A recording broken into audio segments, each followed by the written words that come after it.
Okay, Saturday, October 8th, Lviv, Ukraine. So, trying to see if we can get this picture here. They're making a new playground across the street here. It's finally moving just before winter. All summer it wasn't going, and now it's going. So I guess the big news is the nuclear Armageddon news, because Biden spoke up, and the Republicans and Zero Hedge and all this Russian propaganda channels are blasting him. But Reagan did the same thing, Kennedy did the same thing. It's the right thing to do. And incidentally, I also want to talk about my vote. I voted in the U.S. congressional elections, and I flipped from Republican to Democrat. Instead of voting for Lee Murphy in Delaware, I voted for Lisa Blunt Rochester. So she's a long-time career politician in Delaware, but I don't think we really have a choice. We're not hearing much from the Republicans about what they would do about the Russians. And I grew up in 1980s America with Ronald Reagan. There were like three countries we really wanted to blast out of existence: Russia, Iran, and Cuba. And we didn't hear much about North Korea when I was younger, but obviously that was that was probably number 4, or tied for third with the Cubans, if there was the countries that were on the U.S. hit list, that were considered real enemies of America. And where is this Reagan Republican talk? Trump is talking about, oh, he would negotiate something. There's nothing to negotiate here. You go and you take Kaliningrad and you take Transnistria, and then you park a nuclear sub off of Vladivostok, or you just blast one Russian city and just give them a demonstration like we did with the Japanese. And the Russians know deep down they cannot win with America, and we would survive the Armageddon much better than they would. Their culture would be wiped out, and their civilization would be completely gone.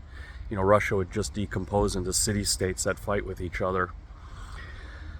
So, yeah, my reaction is actually it's good. Biden is responding well to that.